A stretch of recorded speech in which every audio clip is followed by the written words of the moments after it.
बिस्मिल्लाहिर्रहमानिर्रहीम। अस्सलाम वालेकुम व्यूअर्स, हमारे देखने वाले जहाँ भी रहें खुश रहें, आबाद रहें। अल्लाह ताला आप सबको अपने हिफ्ज़ व अमान में रखे। इस दुआ के साथ आज की वीडियो का आगाज़ करते हैं। आज मैं आपके साथ कोई रेसिपी शेयर नहीं करूंगी, बल्कि इस पुराने तंदूर को रिपेयर करने की वीडियो मैं आपके साथ शेयर करूंगी। ये तंदूर तकरीबन 8 साल पुराना है। ये मैंने 2015 में बनाया था और 2019 तक इस्तेमाल करते रहे। 2019 से 2023 तक ये बंद पड़ा रहा, जिसकी वजह से इसकी दीवारों को नमी चढ़ गई है और अब ये डैमेज हो चुका है। तो इसको रिपेयर कैसे करना है ये इस वीडियो में मैं आपके साथ शेयर करूंगी। तो इसको जानने के लिए वीडियो को स्किप किए बगैर एंड तक देखिएगा। तो चलिए बिना टाइम ज़ाया किए इसे बनाना हम शुरू करते हैं। तो ये देखें, ये कैमरा करीब करके मैं आपको अंदर से दिखाती हूँ। ये देखें, इसकी दीवारें जो हैं वो डैमेज हो चुकी हैं बिल्कुल ही, और नमी की वजह से दीवारों से मिट्टी झड़ रही है। ये देखें, हल्का सा हाथ मैंने लगाया तो इस तरह हाथ लगाने से ये मिट्टी झड़ रही है, क्योंकि ये अंदर से बिल्कुल गल चुका है नमी की वजह से, और अब इसमें बिल्कुल भी जान नहीं है। तो ये मैंने लोहे की तारों वाला स्कॉच ब्राइट ले लिया, जिससे हम बर्तन धोते हैं। तो ये आपको बाजार में कहीं से भी बआसानी मिल जाएगा। तो इस स्कॉच ब्राइट के साथ जो नमी वाली गली हुई मिट्टी ऊपर से इस तरह रगड़ रगड़ कर इसे उतार लेंगे पहले, और इस तरह स्कॉच ब्राइट के साथ सारी तंदूरी के अंदर से रगड़ रगड़ कर इस मिट्टी को उतार देंगे। तंदूरी को रिपेयर करने से पहले शोर वाली मिट्टी को झाड़ना जरूरी है, क्योंकि सारी नमी इसी के अंदर है। ये नमी वाली मिट्टी जब झड़ जाएगी और साफ हो जाएगी तो फिर हम इसकी लिपाई करेंगे और इसे रिपेयर करेंगे। ये तंदूरी मैंने अंडरग्राउंड बनाई थी और बाहर वाली साइडों से ये सीमेंट के साथ पक्की बनी हुई है, इसलिए मैंने इसको निकालने की बजाय अंदर से ही रिपेयर करना मुनासिब समझा। क्योंकि अगर निकाल कर दूसरा नया तंदूर लगाते तो फिर ऊपर वाला ये सीमेंट वाला जो पोर्शन बना हुआ है ये सारी तोड़नी पड़ती। इसलिए ये जो सीमेंट के साथ ऊपर से पक्की बनी हुई है इसको तोड़ना ना पड़े, इसलिए इसको अंदर से ही रिपेयर कर लेंगे। वैसे भी नई तंदूरी बनाने और लगाने की वीडियो तो मैंने अपने चैनल पर पहले ही अपलोड कर दी है, और इसलिए भी मैं ये वीडियो बना रही हूँ कि मैंने सोचा कि पुरानी तंदूरी को रिपेयर करने का तरीका भी आपके साथ शेयर कर दूँ, ताकि किसी के पास अगर डैमेज तंदूर है और वो रिपेयर करना चाहे तो इस वीडियो को देख कर सकता है। ये देखें, तारों वाले स्कॉच ब्राइट के साथ मैंने रगड़ कर सारी नमी वाली मिट्टी उतार दी। अब इसमें से बिल्कुल भी मिट्टी नहीं उतर रही। तो यहाँ पर ये मैंने मिट्टी तैयार की है इसको रिपेयर करने के लिए, और इसमें जकड़ बनाने के लिए ये मैंने मुंज की रस्सी इसके अंदर डाल दी है। तंदूरी में जकड़ बनाने के लिए ये मुंजी इस्तेमाल की जाती है। ये कोने पे आपको नजर आ रही है, ये इस तरह की होती है। घर में अगर मुंज से बुनी हुई कोई पुरानी चारपाई पड़ी हो तो उसमें से भी आप ये रस्सियाँ निकाल कर मिट्टी में इस्तेमाल कर सकते हैं तंदूर बनाने के लिए। लेकिन अगर नहीं है तो फिर इसको अच्छी तरह से देख लें, पहचान लें, बाजार जाएं और जहाँ चारपाई बुनी जाती हैं उसी शॉप से ये मुंज की रस्सी आपको मिल जाएगी। तो यहाँ पर मिट्टी में मिक्स करने से पहले मैंने रस्सियों को इस तरह कैंची के साथ छोटे छोटे टुकड़ों में काट कर इनको उधेड़ लिया था और इनको अलग अलग कर लिया था, और फिर मिट्टी में मिक्स किया है। तो ये देखें, पहले इसके इस तरह छोटे छोटे तकरीबन 3-3 इंच के टुकड़े काट लें, और फिर इन रस्सियों को छोटे छोटे टुकड़ों को इस तरह उधेड़ कर इनके रेशे अलग अलग कर लें। और इस तरह ये सारी रस्सियाँ उधेड़ कर मैंने मिट्टी में मिक्स कर ली हैं। और यहाँ पर मैंने मिट्टी को तैयार करके 1 दिन के लिए रख दिया था, ताकि ये अच्छी तरह से तैयार हो जाए और इसमें जकड़ बन जाए। तो 1 दिन के बाद मिट्टी तैयार है, तो अब हम इसकी लिपाई शुरू करेंगे। लिपाई करने से पहले दीवारों पर इस तरह पानी छिड़क लेंगे, ताकि इसकी दीवारें गीली हो जाए और मिट्टी इनके साथ अच्छी तरह से चिपक जाए। इस तरह पानी छिड़क कर दीवारों को गीली करने के बाद जब इसके ऊपर मिट्टी का कोट करेंगे तो वो मिट्टी इसके साथ चिपक जाएगी और अच्छी तरह से फिक्स हो जाएगी। तो अब हम इसकी लिपाई शुरू करते हैं। मिट्टी का ये कोट जो हम इसके ऊपर कर रहे हैं, इसकी मोटाई हमने तकरीबन 1/2 इंच लेनी है। इस लिपाई को हमने 1/2 इंच से ज्यादा मोटा भी नहीं करना और बहुत ज्यादा पतला भी नहीं रखना, क्योंकि अगर मोटी होगी तो वो खुश्क होने में टाइम लगेगी और फट भी सकती है, और अगर बहुत ज्यादा पतली हुई तो भी मजबूत नहीं होगी और बाद में जब आग जलाएंगे तो जल कर टूट सकती है। तो इसलिए तकरीबन 1/2 इंच मोटाई लेते हुए ये सारी की लिपाई कर लेनी है, ताकि इसका अच्छी तरह से जकड़ बन जाए और तंदूरी मजबूत बन जाए। यहाँ पर एक चीज का ख्याल रखें कि चाहे आप तंदूरी रिपेयर करें या नई बनाएं, इसमें इस्तेमाल होने वाली मिट्टी चिकनी होनी चाहिए। तो यहाँ पर मैंने मिट्टी थोड़ी सख्त ली है ताकि ये जल्दी से खुश्क हो जाए। यहाँ पर मैंने 1/2 इंच मोटाई लेते हुए सारी तंदूरी के अंदर से लिपाई कर दी है। लिपाई करते वक्त मिट्टी चूंकि थोड़ी सख्त ली थी मैंने, इसलिए इसकी ऊपर वाली साइड सफाई नहीं आई। तो इसको फिनिशिंग टच देने के लिए ये मैंने मिट्टी को पानी डालकर नरम कर लिया है। तंदूरी को रिपेयर करते वक्त सख्त मिट्टी इसलिए लेनी होती है क्योंकि इसके साइडों पे तो पहले ही नमी होती है। तो अगर हम नरम मिट्टी से उसकी लिपाई करेंगे तो खुश्क होने में ज्यादा टाइम लगेगा। इसके लिए सख्त मिट्टी के साथ इसकी लिपाई करके ऊपर से नरम मिट्टी के साथ इसको फिनिशिंग देंगे तो नमी कम होगी, और नमी कम होने की वजह से ये जल्दी खुश्क हो जाएगी और ज्यादा टाइम नहीं लेगी। जब हम नई तंदूरी बनाते हैं तो उसे नरम मिट्टी के साथ भी बना सकते हैं, क्योंकि वो तो हमने खुश्क करके बाद में लगानी होती है, और उसके साइडों पे जो राख डालते हैं वो भी खुश्क होती है। ये क्योंकि तंदूरी में रिपेयर कर रही हूँ तो इसको इसके अंदर ही खुश्क करना था, इसलिए पहले इसको मैंने सख्त मिट्टी के साथ बनाया और ऊपर से थोड़ी सी मिट्टी नरम करके इसको फिनिशिंग दी है ताकि इसमें नमी कम हो और ये जल्दी से खुश्क हो जाए। तो यहाँ पर मैंने इसे नरम मिट्टी के साथ फिनिशिंग टच दे दिया और आप देख सकते हैं, ये देखें कितनी सफाई से अंदर से ये तैयार हो गई है। अब इसको 5 मिनट के लिए छोड़ देंगे ताकि इसके ऊपर जो पानी वाली नरम मिट्टी लगाई वो थोड़ी खुश्क हो जाए और 5 मिनट के बाद फिर हम इसको पानी के साथ फाइनल फिनिशिंग टच देंगे। तो ये देखें 5 मिनट के बाद इस तरह इसके ऊपर थोड़ा सा पानी लगाएंगे और पानी लगाने के बाद जब इस तरह इसके ऊपर हाथ फेरेंगे तो मुकम्मल तौर पर इसके ऊपर सफाई आ जाएगी, क्योंकि 5 मिनट वेट करने के बाद जो पहले वाली मिट्टी की नमी थी वो थोड़ी खुश्क हो चुकी है। अगर हम 5 मिनट वेट किए बगैर उसी वक्त इस तरह पानी लगाकर ऊपर से सफाई देते तो मिट्टी चूंकि नरम थी इसलिए वो पिघल जानी थी और ऊपर से उतर जानी थी। तो 5 मिनट वेट करने के बाद ये मैंने तंदूरी को फाइनल फिनिशिंग टच दे दिया पानी के साथ और ये देखें कितनी सफाई से ये बनकर तैयार हो गई है। ये देखें अंदर से ये कितनी सफाई के साथ बनकर तैयार हुई है और ये देखें ऐसे लग ही नहीं रही कि ये तंदूरी रिपेयर की हुई है, ऐसे नजर आ रही है जैसे नई लगाई है। ये मैं कैमरा करीब करके आपको अंदर से इसकी दीवारें दिखाती हूँ। ये देखें कितनी सफाई के साथ तैयार हो गई है। ये देखें अंदर से कितनी सफाई के साथ ये तैयार हो गई है। ये बिल्कुल नई तंदूरी की तरह ही बनकर तैयार हो जाएगी। बस फर्क सिर्फ इतना है कि इसको खुश्क होने में ज्यादा टाइम लगेगा, क्योंकि ये हमने इसके अंदर ही बनाई है तो यहाँ पर धूप भी कम आएगी और साइडों पे इसके नमी भी है, तो इसलिए खुश्क होने में थोड़ा ज्यादा टाइम लगेगी। तो हम इसको छोड़ देते हैं जब तक ये खुश्क हो जाएगी। एक दिन वेट करने के बाद जब इसकी ज़्यादा नमी खुश्क हो गई थी तो मैंने इसके अंदर ये कोयले दहका कर डाल दिए थे ताकि उसकी हीट से ये जल्दी से खुश्क हो जाए। आप देख सकते हैं ऊपर से इसकी सारी दीवारें खुश्क हो चुकी हैं। ये नीचे वाली साइड से थोड़ी सी गीली है, वो देखें सामने आपको नज़र आ रही है। तो इधर से ये थोड़ी सी गीली रह गई है। ये देखें यहाँ से थोड़ी सी गीली रह गई है नीचे वाली साइड से, और इधर वाली साइड से ये मैं आपको कैमरा करीब से करके दिखाती हूँ। ये देखें यहाँ भी थोड़ी सी नमी अभी तक बाकी है, तो इसलिए इसमें थोड़े से कोयले और दहका कर डाल देंगे ताकि ये जो नीचे से नमी है ये भी अच्छी तरह से खुश्क हो जाए। तो कोयले के शोले बनाकर इसके अंदर डाल देंगे। ये देखें यहाँ मिट्टी ऊपर से अच्छी तरह से खुश्क हो गई है और ये थोड़ी सी नीचे वाली साइड से नमी बाकी है। यहाँ पर शायद मिट्टी की तय थोड़ी मोटी लग गई होगी इसलिए ये अभी तक खुश्क नहीं हुई, तो इसलिए इसके अंदर कोयले दहका कर दोबारा से डालेंगे ताकि ये भी हीट से खुश्क हो जाए जल्दी से। तो यहाँ ये मैंने अंगीठी के अंदर कोयले डाल दिए हैं। ये तकरीबन आधा किलो कोयले हैं जो मैंने अंगीठी के अंदर डाले हैं। पहले इनको आग लगाकर इनके अंगारे बना लेंगे और फिर इनको तंदूरी के अंदर डालेंगे ताकि अंगारों की हीट से तंदूरी जल्दी खुश्क हो जाए। यहाँ पर मैं आपको एक बात बता दूं कि जब तक तंदूरी अच्छी तरह खुश्क नहीं हो जाती और इसमें बाथू का कोट नहीं हो जाता तब तक हमने इसमें आग नहीं जलानी, क्योंकि अगर हमने गीली तंदूरी में ही आग जला रही तो इसकी दीवारों में दरारें आ जाएंगी। इसलिए मैंने पहले अंगीठी में आग जलाकर इसके कोयले बना लिए इसकी दीवारों को खुश्क करने के लिए। तो अंगीठी में आग जल रही थी तो यहाँ पर मैंने इसके ऊपर पैन रख के चाय बना ली है। चाय की रेसिपी भी मैंने अलग से बनाई है। इस तरह कोयलों के ऊपर चाय बनाए तो बहुत टेस्टी बनती है और इसका टेस्ट लकड़ियों के ऊपर बनाई गई चाय जैसा ही बनता है। तो इसकी रेसिपी मेरे चैनल पर मौजूद है, उसका लिंक मैंने वीडियो के डिस्क्रिप्शन में दे दिया है। तो चाय बनाने के बाद ये देखें अंगारे बिल्कुल अच्छी तरह से तैयार हो गए। तो अब हम इनको तंदूरी के अंदर डाल देंगे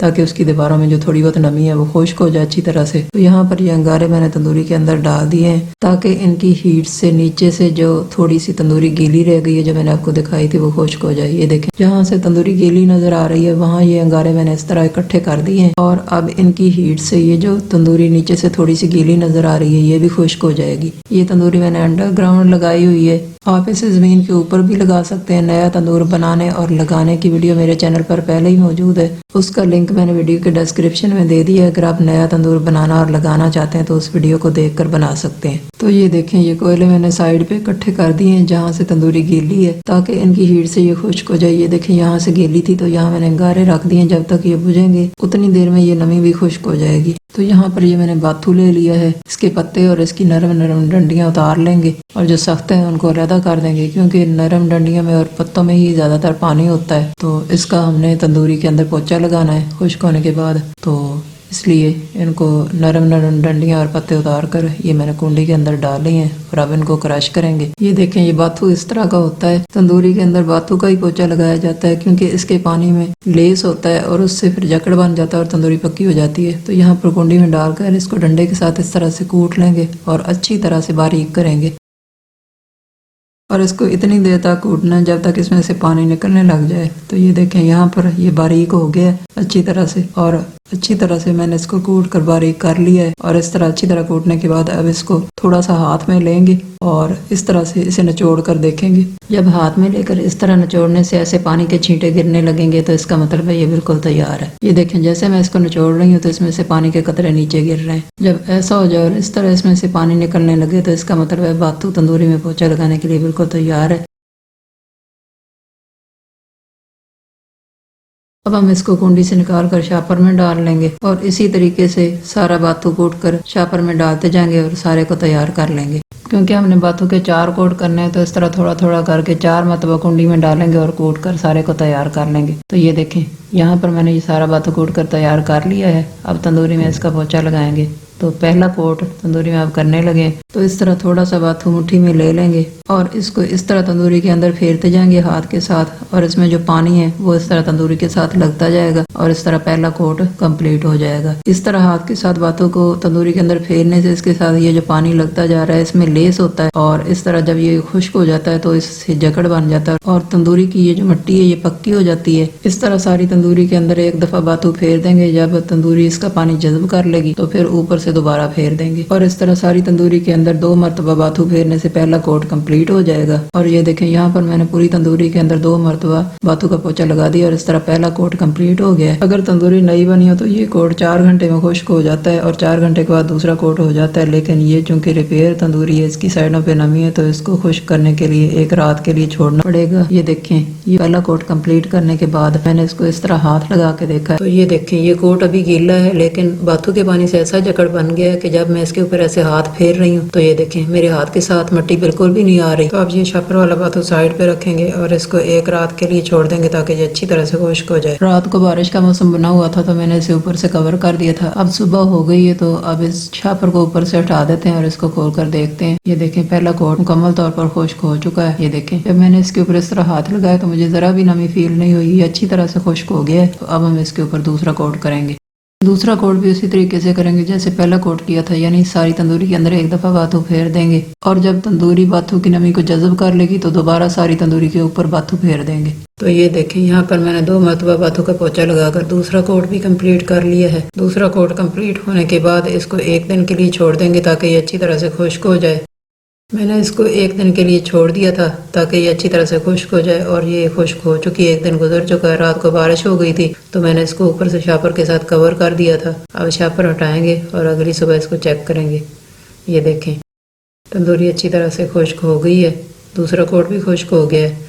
ये देखें मैंने हाथ लगा के देखा है तो इसमें बिल्कुल भी नमी नहीं है। दूसरा कोट भी मुकम्मल तौर पर खुश्क हो गया है। ये बाथू मैंने शापर में डालकर रख दिया था। अब इसको खोलेंगे और उसी तरीके से तीसरा कोट करेंगे जैसे पहले 2 कोट किए हैं, यानी तीसरे कोट में भी 2 मरतबा बाथू का पोंछा लगाएंगे। पहले एक दफा सारी तंदूरी के अंदर पोंछा लगा लेंगे, जब तंदूरी इसकी नमी को जज्ब कर लेगी तो फिर दोबारा ऊपर से बाथू का पोंछा लगा लेंगे और इसी तरह से ये मैंने तीसरा कोट भी कंप्लीट कर लिया है। तो अब ये बचा हुआ बाथू ऊपर से बांध कर साइड पे रख देंगे। क्योंकि तंदूरी पुरानी है और इसकी दीवारों पर पहले से नमी है और ऊपर से बारिश की वजह से हवा में भी नमी आ गई है, इसलिए मैंने इसमें तकरीबन 250 ग्राम कोयले के अंगारे बनाकर डाल दिए हैं ताकि तीसरा कोट मुकम्मल तौर पर खुश्क हो जाए। कोयले के अंगारे बनाकर डालने के बाद मैंने इसको 1 दिन के लिए ऊपर से खुला छोड़ दिया था ताकि अंगारों की हीट से ये मुकम्मल तौर पर खुश्क हो जाए। क्योंकि ऊपर से खुला रहेगा तो हवा से ये अंगारे दहकते रहेंगे और इनकी हीट से ये 1 दिन में मुकम्मल तौर पर खुश्क हो जाएगी। 1 दिन गुजर चुका है और अगली सुबह आप देख सकते हैं तंदूरी मुकम्मल तौर पर खुश्क हो चुकी है। और ये देखें जैसे ही मैंने इसको हाथ लगाकर चेक किया तो ये मुकम्मल तौर पर खुश्क हो चुकी है और आग भी बुझ गई है। और ये देखें आग बुझ कर राख बन चुकी है और दीवारें जो हैं वो अच्छी तरह से खुश्क हो गई हैं। मैंने इनको इस तरह हाथ लगाया तो ये बिल्कुल भी मिट्टी की दीवार नहीं लग रही है, इस तरह पक्की हो गई और हाथ लगाने से ऐसे महसूस हो रही है जैसे सीमेंट से बनी हो। तंदूरी अगर नई बनी हो तो 3 कोट ही काफी होते हैं, लेकिन ये चूंकि पुरानी और रिपेयरिंग तंदूरी है इसलिए इसके ऊपर चौथा और आखिरी एक और कोट करना पड़ेगा। तो लास्ट कोट भी उसी तरह करेंगे जैसे पहले 3 किए हैं, यानी सारी तंदूरी के ऊपर एक दफा बाथू का पोंछा लगा देंगे और जब तंदूरी इसके पानी को चूस लेगी और जज्ब कर लेगी तो दोबारा सारी तंदूरी के ऊपर बाथू का पोंछा लगा देंगे और इस तरह 2 बार बाथू का पोंछा लगाने से चौथा और आखिरी कोट भी कंप्लीट हो जाएगा। जब मैंने नई तंदूरी बनाई थी तो 3-3 घंटे के वक्फे से बाथू के 3 कोट किए थे और 3 कोट कंप्लीट करने से ही वो पक्की हो गई थी, क्योंकि वो नई थी और खुश्क करके लगाई थी और इसकी साइडों पे जो राख डाली थी वो भी खुश्क थी। ये तंदूरी चूंकि पुरानी है और इसकी साइडों पे जो राख है उसमें भी नमी आई हुई थी और गीली कसूरी मिट्टी के साथ तंदूरी की लिपाई भी अंदर से ही की थी, तो इसलिए इसको खुश्क होने में भी ज़्यादा टाइम लगा है और इसके अंदर बातों के कोट भी 4 करने पड़े हैं और इनको खुश्क करने के लिए इनके दरमियान 3 घंटे की बजाय एक दिन का वक्फा देना पड़ा और कोयले के अंगारे भी बनाकर रखे थे। तो यहाँ पर ये मैंने लास्ट कोट भी कंप्लीट कर लिया है। अब ये देखें हाथ लगाया तो ये पक्का हो चुका है, अभी गीला है लेकिन इसके हाथों के साथ बिल्कुल मिट्टी नहीं आ रही। इस तरह से मैंने हाथ के साथ अच्छी तरह से रगड़ा है तो ये देखें फिर भी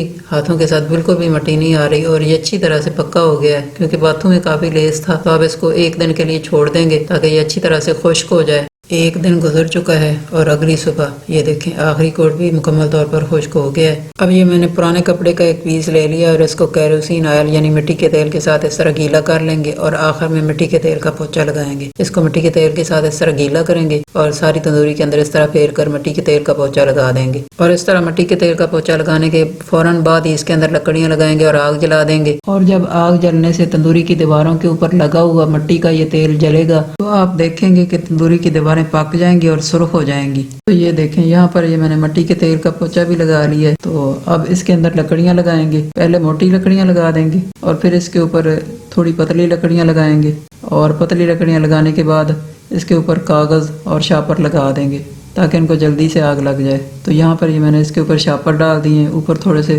कागज़ डालेंगे और आखिर में ये केरोसिन ऑयल यानी मिट्टी के तेल का जो रुमाल है वो भी मैंने उसके ऊपर रख दिया ताकि इसको जल्दी से आग लग जाए। ऊपर कड़ा रख दिया और अब इसके ऊपर हंडी रखेंगे और नीचे आग जला देंगे। इस तंदूरी के अंदर मैंने जो लकड़ियाँ लगाई हैं, जैसे ही ये सारी लकड़ियाँ जलेंगी तो इतनी देर में हांडी भी पक जाएगी और तंदूरी की दीवारें भी पक कर सुर्ख हो जाएंगी। हांडी में जो सालन पक रहा है उसकी रेसिपी शेयर करने के लिए मैंने वीडियो अलग से बनाई है और उसका लिंक मैंने वीडियो के डिस्क्रिप्शन में दे दिया है, वहां से देखकर आप ये हांडी की रेसिपी तैयार कर सकते हैं। आग को जलते हुए 40 मिनट गुजरे हैं और हांडी और तंदूरी दोनों पक कर तैयार हो गए। ये देखें आलू बैंगन का सालन बिल्कुल तैयार हो गया है। तो अब हम इसको चेक करके देखते हैं। ये देखें आलू भी अच्छी तरह से गल गए हैं और बैंगन भी गल चुके हैं, बहुत अच्छी खुशबू आ रही है और कलर भी बहुत अच्छा आया है। तो अब हम इसको कवर करके हांडी को उतार कर साइड पे रखेंगे। हांडी को उतार कर मैंने साइड पे रख दिया है और ये देखें तंदूरी की दीवारें बिल्कुल सुर्ख हो गई हैं। तो ये कड़ा भी अब ऊपर से उतार देंगे।